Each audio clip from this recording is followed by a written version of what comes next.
Et tout ça, tu sais pourquoi? Parce que la remplaçante de la gardienne, sacré beau morceau, canon, une magnifique franco-indienne, magnifique, qui fait des études scientifiques.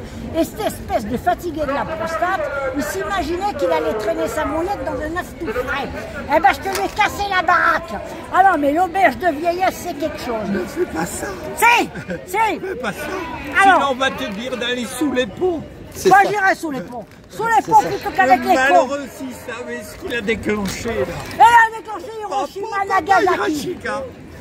Alors, je viens de découvrir que la magnifique ville de Paris exporte ses ordures de plus en plus loin jusqu'au Havre. Eh bien, moi, j'irai au Havre. Moi, la vraie raclure, je partirai avec les ordures au Havre, parce que pour faire chier le monde, ça va être sensationnel.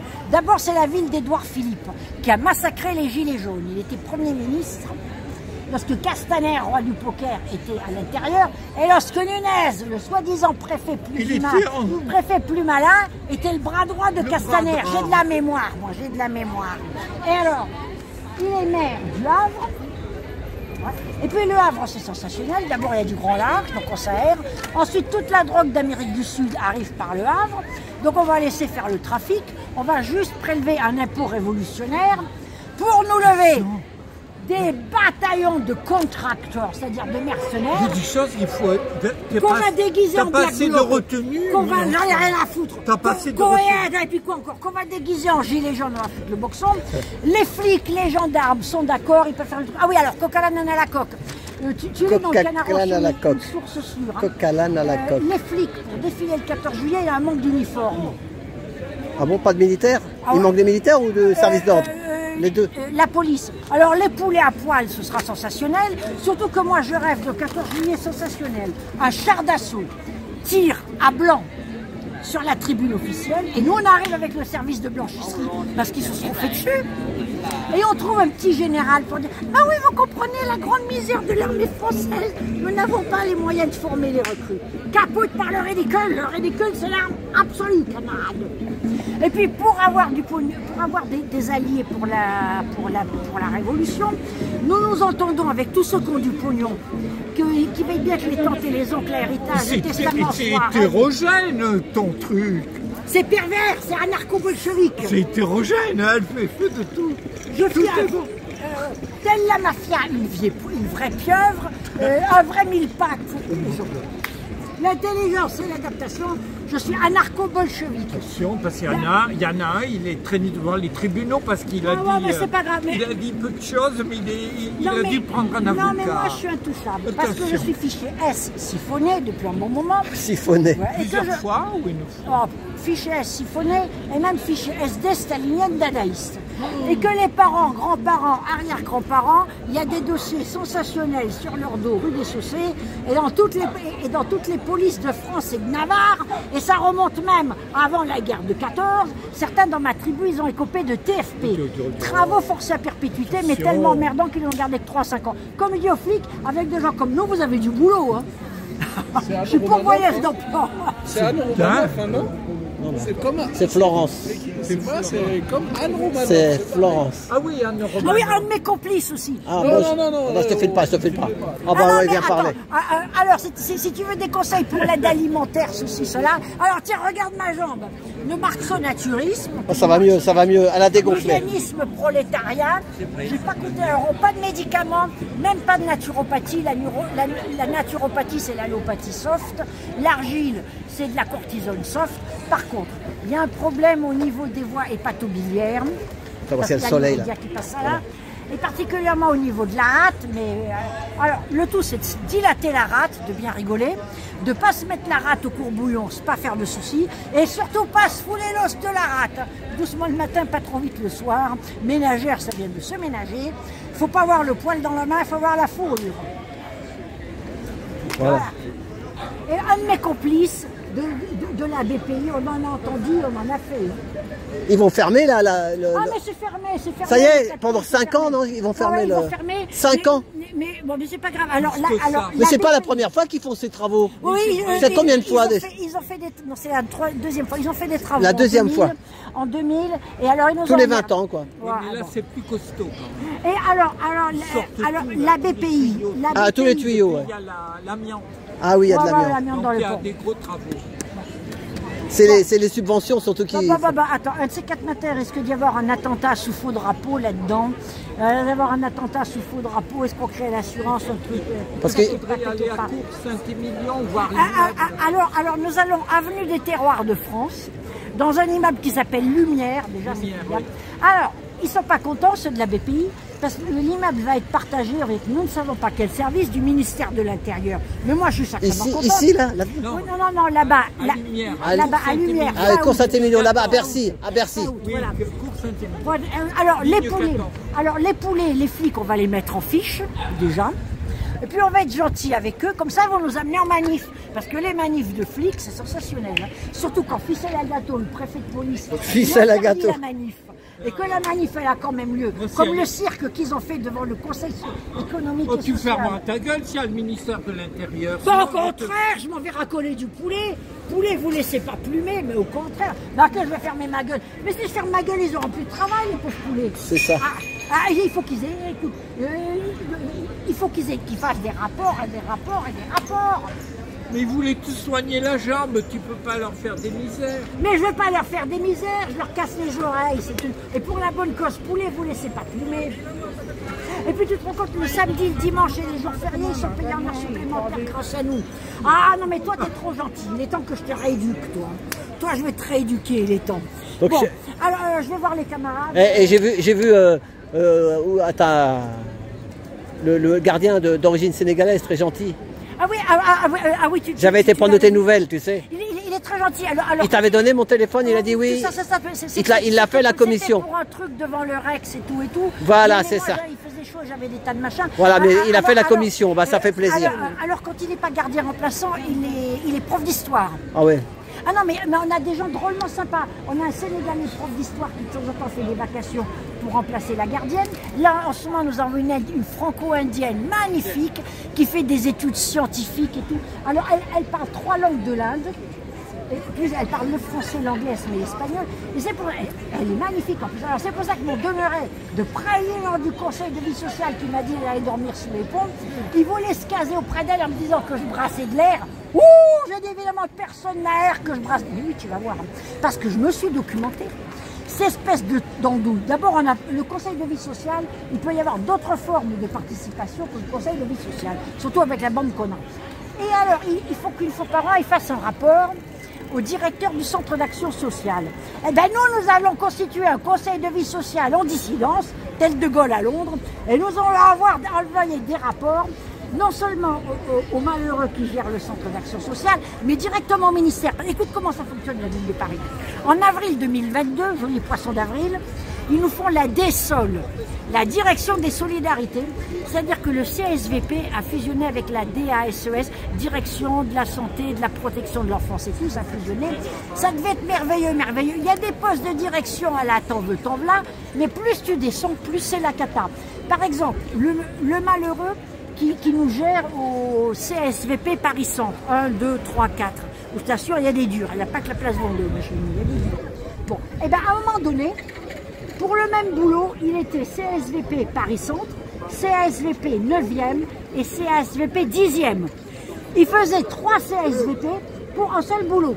Et dans mon auberge de vieillesse, où il y a des phénomènes, c'est moi la plus ramiamiaou. Oui, mais quand même, à mon avis, dans votre auberge de jeunesse, c'est des gens honnêtes. Non. Mais ces phénomènes, attends. Ah bon? Attends, c'est un tiers résident. Salut toi, mon arrière-petit-fils. Comment vas-tu toi? Alors attends. Alors à l'époque, il y avait notre résidence et notre résidence à côté. Ah oui, mais alors écoutez, moi j'ai fait des... Alors moi c'est spécial, les grossesses ça se fait en 3 mois, j'ai des arrière-petites-filles et des arrière-petits-fils. Et puis j'adopte, c'est la France coloniale. C'est la République qui était dotée de... Ils ont été là plein de monnaie pour nous aider, on ne mange pas ça, on n'a rien à manger. Ah non mais c'est... Ça fait un petit geste quand même. Alors, il y a une distribution alimentaire là, sur la place du Châtelet. Quelle heure? À partir de 21h. Ah ouais? Il m'avait dit Jean-Louis. Oui. Il y a des trucs dans tous les coins. Et puis sinon, à certaines heures, tu te fais des poubelles. Moi, j'ai fait ça pendant 8 mois. Ah non, je peux pas ça. Quoi. Et moi, j'ai fait ça pendant 8 mois. J'ai jamais aussi bien mangé. Je donnerai les adresses. C'est vrai, dans Paris, les poubelles sont pleines. Il y a des trucs sensationnels. Alors, non, oui, c'est gilet jaune. Oui, alors, mais moi, je suis gilet jaune vif, moi. Voilà, Oui, Gilet jaune. Qu'est-ce que vous cherchez là? Non, là, on était là, on a fini la on a fait manif, l'arrivée mais de je la la connais, manif. je la connais il y a longtemps. Elle était malade. Bah, la manif du gilet jaune, tu vois, regarde. C'est la fin. Bah, c'est toujours, on est toujours dans la rue, on marche depuis presque 7 ans. Au mois de novembre, ça fera 7 ans. Toujours pareil. 7 ans, monsieur. C'est quoi votre prénom, monsieur? Votre prénom, c'est comment? Yves, merci, monsieur Yves. Oui, alors, à l'époque, il y avait, dans notre auberge de vieillesse, il y avait une directrice, enfin une responsable, et un animateur ou une animatrice. Et un peu plus loin, il y a une autre auberge de vieillesse, je te l'ai montré, c'était pareil. Et puis il y a eu, je ne sais pas trop quoi, une embrouille, une dame qui s'appelait Madame Guyenne, bon, elle était à 2 pas de la retraite. Nguyen. Voilà. Elle était à 2 pas de la retraite, elle était directrice, elle était responsable de l'auberge de vieillesse à côté. On lui a dit, ben, vous allez vous coltiner pour le même salaire, les autres là. Et que nous, on n'était pas tristes. Et bon, moi, j'étais pas là. Bon, elle n'a rien dit, mais elle était proche de la retraite. Est arrivée l'actuelle directrice, mignonne Connoqueur, Nathalie Alric, adorable. Elle a ça sur les bras. Elle a les 2 auberges de vieillesse et tout. Ah ouais. Et en plus, elle, à l'origine, elle était dans le 13e et 14e, elle était chargée de l'aide à domicile, tu vois. C'était pas pareil. Elle se coltine ça. Pour le même, merci le cadeau empoisonné. Et en plus, elle est trop gentille. Elle veut ménager la chèvre et le chou. Hein. Mais les vieilles biques comme moi... Il rigole, monsieur Yves. Les vieilles biques comme moi... Bon, de toute façon, moi maintenant, c'est pas difficile. C'est directement 14 avenue du Ken. Tu sais, les quartiers chics, là, où voilà. quelquefois on allait miauler avec le camarade Philippe. Vers le ministère de la Santé, là-bas. Là, c'est le ministère de la Santé. Il y a un côté avenue du Ken et un côté avenue de Ségur. Voilà, c'est ça. Mais L'école militaire. C'est l'école militaire. Attends, c'est de l'argent public. La ville de Paris, il ne faut pas qu'elle charrie. Il y a direction, ceci, cela, mais à la base. Et puis alors, les ASO. Les ASO sont les agents sociaux d'hébergement. Il faut qu'on se coltine le nettoyage, le ceci, le cela. Mais ils ont une formation en gériatrie, en psychiatrie, en prévention de la dictologie pour repérer nos éventuelles défaillances. Alors moi, quand ils me voient arriver, ils croient que je suis complètement siphonné. Il faut que je leur explique que ma tête, elle va bien, mon cul est propre, que mon genre, il est sain. Parce que oui, en plus, il y a les socio-esthéticiennes qui sévissent là-dedans. Alors, les socio-esthéticiennes, c'est une association qui s'appelle Happy Workers. Jamais tu causes français, non? Les travailleurs contents, non mais ça va pas. Alors bon, chacun fait son genre, le carré bien lissé, ceci, cela. Mais moi, tu comprends, tout ça, ça ne me concerne pas. Alors, c'est vraiment surréaliste là-bas, dans les auberges de vieillesse. Mais à la direction, ça baigne. Alors, il y a un problème, eh ben, vous ferez ça par intérim, et vous ferez ça autre chose par intérim, et roule ma poule. C'est bien. Et étant donné que la ville de Paris, elle est 10 milliards d'euros de dette, et alors là, ils nous font une réunion le vendredi 18 juillet pour patati, patata, patalère. Ouais, mais en réalité, ce qui nous intéresse, c'est l'évaluation externe. Oui, mais quand même, j'ai l'impression que vous souffrez moins que les enfants qui sont enfermés dans les foyers de l'ASE et tout ça. Attends, ça dépend. Ils vous prostituent pas ou des choses comme ça, parce que j'en ai vu dans les foyers de l'ASE, là, en ce moment, il y a des choses qui sortent. Ils disent que les gamines de 15 ans, elles se prostituent. Oui, je sais. T'as entendu, hein, c'est pas de moi, hein, c'est sourcé. Je sais. Et ça dure depuis un moment. Il y a des trucs qui se passent dans l'Est de la France avec des réseaux afghans. En Grande-Bretagne, il s'est passé des trucs extraordinaires. Même sur des Françaises, hein, les pauvres. Et la gérontophilie, ça existe. Je ne sais pas qui a sorti une bande dessinée. C'était un gars qui a travaillé dans un EHPAD de Paris. Il a raconté, mais dans sa BD ou dans son truc, que la ville de Paris, quand elle ne sait pas quoi faire des SDF ou de certains qui sortent de prison et la réinsertion pénitentiaire n'a pas suivi, ils les mettent en EHPAD. Nous, là où on est, il y a un tiers c'est senior, mais un tiers ça relève de la psychiatrie et un tiers ça relève de la prison. Ah oui, de la prison, pourquoi? Qu'est-ce qu'ils ont fait? Parce que c'est des profils de délinquants. Ça paraît pas. Tu sais, là, ce que tu as vu, c'est le côté chocolat du biscuit, tu vois. Ah, oui. La mariée, elle est en blanc, elle a la fleur d'oranger et la couche devant l'hôtel. Et comme il va y avoir l'évaluation, là, par un cabinet d'audit externe le 4-5 septembre. Pour auditer les gens dedans? Non. Pour l'entreprise. Alors, seront audités l'organisme gestionnaire, impeccable, le personnel, il se décarcasse, et certains résidents. Choisissez selon quels critères. Moi, s'ils veulent m'auditer, ils vont être gâtés. S'ils ne veulent pas m'auditer, je vais repérer leur courriel. Comme le courriel, ça laisse une trace. Tout le monde m'a dit, fais pas ça, fais pas ça. Je lui ai dit, je m'en fous.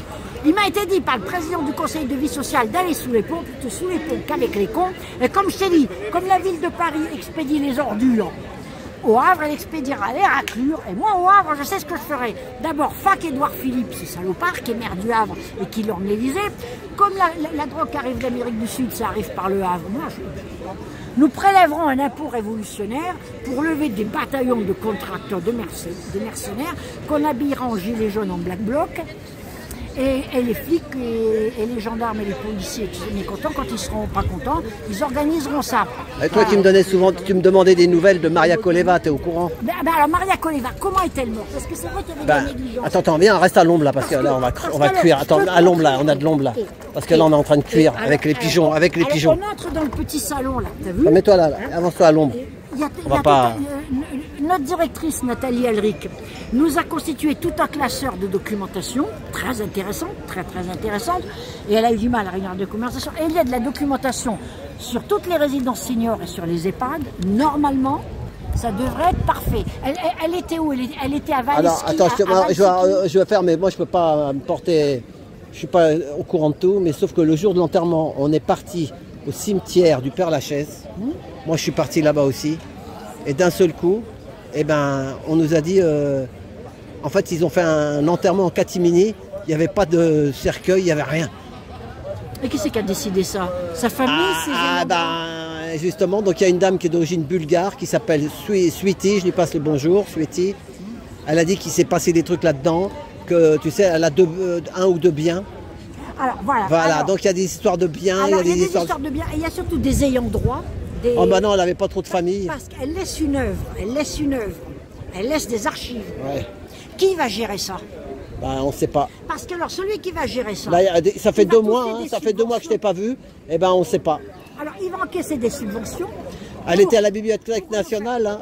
Elle avait un truc là-bas, à la Bibliothèque François Mitterrand. Il y a des œuvres théâtrales, des œuvres cinématographiques, des droits d'auteur et tout le bazar, mais bon. Donc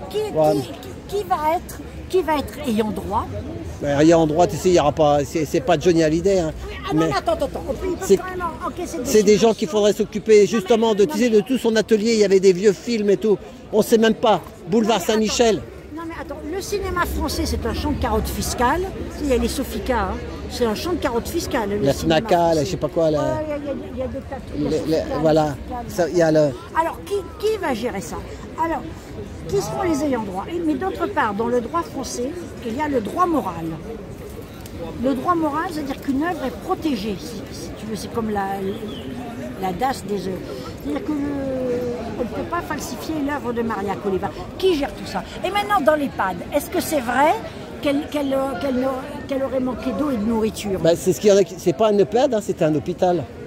Mais elle était en EHPAD ou en hôpital? Moi, je connaissais une dame qui s'occupait d'elle. Et ils ont été un peu évixés. Style, on leur a dit, partez. Bouclez là. Ouais, enfin, ils ne pouvaient plus. Et voilà, ils étaient 1 ou 2. J'ai eu des témoins. Elle m'a dit, moi, si il fallait que je témoigne. Mais on ne sait pas qu'est-ce qui s'est passé. Il y a un mystère là-dessus. C'est bizarre, les gilets jaunes. Un gilet jaune tombe en manif ou ailleurs. Un gilet jaune a un accident. Tout de suite, c'est la cata. Soit le coma artificiel et il ne sort pas. Soit d'autres, le coma artificiel, il en sort. Mais alors, il a tout oublié, on le rééduque complètement. On va vous aider, on lui met des fils à la patte. Soit on le met en EHPAD. On le cachetonne aussi. En EHPAD, oui. Comment ça se fait que Maria Koleva, elle est tombée? Comment ça se fait qu'elle s'est retrouvée là-dedans? C'était une EHPAD ou qu'est-ce que c'était? C'était une EHPAD, c'était un hôpital psychiatrique, qu'est-ce que c'était? Salut. Oui, Maria Koleva, qu'est-ce que c'était? On ne sait pas trop la suite. Un hôpital psychiatrique, qu'est-ce que c'était? Non, c'était un hôpital, c'était l'hôpital Vaugirard. Ça faisait hôpital et maison de retraite. Donc, c'était pas... Non, mais c'est EHPAD. Oui, EHPAD, oui, mais c'était pas un mauvais EHPAD. Moi, la dame, elle m'a dit qu'ils s'en occupaient là-dedans. Pour les vieux comme nous, il y a résidence appartement. Tout à fait, le marxonaturisme, tout ça et tout, pas de médicaments. Sa jambe, je la montre pas, mais elle est désenflée. Elle désenfle, oui, mais laisse, ça se fait. C'est la rate. Ah oui, alors je reviens à l'hygiénisme prolétarien, je dis l'hygiénisme prolétarien pour emmerder le monde. C'est de l'hygiénisme anglo-américain. Shelton, Tilden, Guam et tout ça. Cet hygiénisme anglo-américain, il est aussi un hygiénisme chrétien. Cornaro, à la Renaissance, 38 ans, on lui dit fais ton testament. Il a vécu jusqu'à 86 ans. Et il n'a pas suivi la médecine de l'époque, les boulettes de toile d'araignée et l'astrologie. Il mangeait très peu, 750 grammes de nourriture. Et il s'activait énormément, énormément. À 80 ans, on lui a demandé d'écrire un bouquin. Il a écrit l'art de la sobriété et de la longévité. Alors, cet hygiénisme chrétien, c'est un hygiénisme romain. Merci. Alors, cet hygiénisme chrétien, c'est un hygiénisme romain. Pour la manif lundi. Attends, vous prenez Caton l'Ancien, avant Jésus-Christ. Il disait, nous Romains, nous n'avons ni médecin ni rien, et nos conquêtes s'étendent, alors que les Grecs sont complètement décadents, parce qu'ils ont trop de médecine, trop de potions, trop de rituels. Donc cette histoire d'hygiénisme, le corps est autocuratif, laissez faire, il est ancien. Regarde les animaux dans la nature. Ils ne mangent pas et ils se mettent au repos. Alors que nous continuons à nous activer, à agir en dépit du bon sens. Et nous entravons le processus autocuratif du corps. Et en ce qui concerne la naturopathie, c'est kiff bourrico, l'allopathie. La naturopathie, c'est de l'allopathie soft. Tant pis si on ne fait pas comme tous les amis. Maintenant, alors, je reviens à Maria Koleva.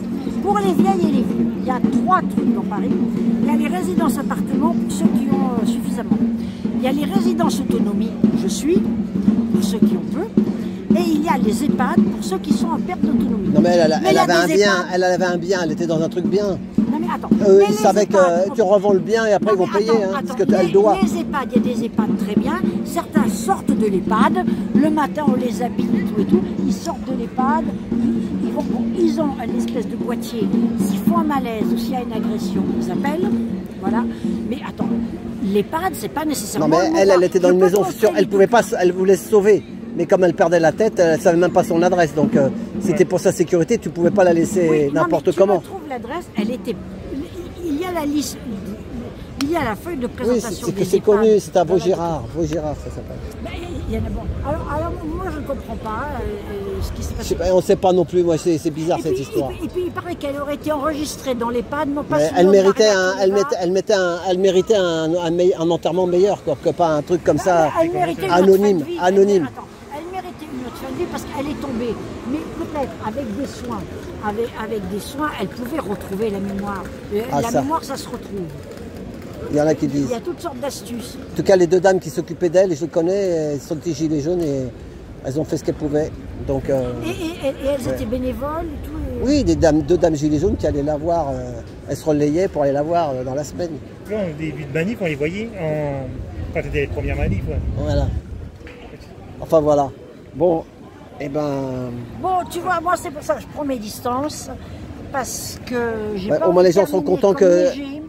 Ni comme Julien. T'as vu en ce moment, il y a beaucoup de personnalités qui passent à gauche. Ah oui, c'est bizarre. Rue Jean Goujon, plus chic tu meurs. C'est très chic la rue Jean Goujon. On l'a retrouvé pendu. A-t-il été pendu? Tu parles de qui? C'est très chic. Tu parles de qui? Marley, là, le. Oh non, c'est à Paris, hein, je crois que c'était dans sa maison là-bas. Moi, celui qui t'a dit ça, on t'a raconté des conneries. Je l'ai lu dans la presse. Non, c'est dans sa maison là-bas. Près de Dreux ou je sais pas où. Il était voisin de Dieudonné. C'est dans sa maison là-bas. Il avait des rendez-vous là-bas avec sa mairie, tout ça, ou je sais pas quoi. J'ai lu dans la presse, rue Jean Goujon. Ah bon? Alors on raconte n'importe quoi. Bon. Alors si ça s'est passé à la campagne, c'est encore plus facile de prendre quelqu'un. Oui, c'est oui. Non, mais parce que c'est bizarre. Il devait faire un livre qui devait sortir à la rentrée. Un livre sur la politique. C'est un député quand même, c'est pas n'importe quoi. Tu sais, dans l'air traîne la lie de la Chiraki, mais avec l'équipe qui est à l'hôtel de ville, c'est pire que la lie de la Chiraki. Parce que la dessole dont je te parle, c'est inimaginable. Ce matin, une dame, encore, on parlait de ce qui se passe dans notre auberge de vieillesse, elle m'a dit ne dites rien, ils sont capables de toutes les représailles. Quelles représailles? Qui me virent de l'auberge de vieillesse et qui me mettent quelque part à Sarcelles, mais tant mieux, au moins j'aurais du bon couscous.